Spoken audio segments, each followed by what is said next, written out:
তো সন্ধ্যাবেলা এখন সবাই মিলে আমরা যাচ্ছি ঘট ভরাতে।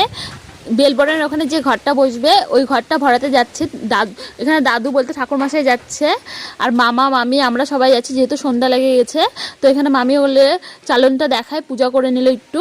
তো তারপরে এখানে দাদু দেখো ঘরটা এখন ভরাবে, ঘট ভরায় নিয়ে যাওয়া হবে এখন বাড়িতে। তারপরে বেলবরণের ওখানে ঘট বসাবে দাদু। তো দেখো এখানে বেলবরণের ওখানে চলে আসছি, এখানে এখন ঘরটা বসাবে। তো তারপরে এখানটা তো পূজা হবে, বেলবরণের ওখানে অধিবাস দেওয়া হবে মাকে, ওই যে নবদুর্গা যেটা বসে না কলা বউ, ওইটার অধিবাস হবে আজকে। তো এখানে দেখো মা দুর্গার নিমন্ত্রণের ঘট বসে গেছে, এখানে মা দুর্গাকে নিমন্ত্রণ করে দিল। তা আর এখানটায় যে গন্ডিগুলো দেখছো না বানিয়েছে চারদিকে চারটা মাটির দলা দিয়ে, এটা করতে হয় নিমন্ত্রণ করলে। তারপরে যে অধিবাসটা হয়েছিল ওই অধিবাসের হলুদ হয় না, ওই হলুদ আমাদের গালে দাদু লাগিয়ে দিয়েছে সবার গালে একটু একটু করে। সারাদিনের বড় ব্লগ চ্যানেলে অলরেডি ছাড়া আছে, তো তোমরা চাইলে দেখতে পারো। তো আজকের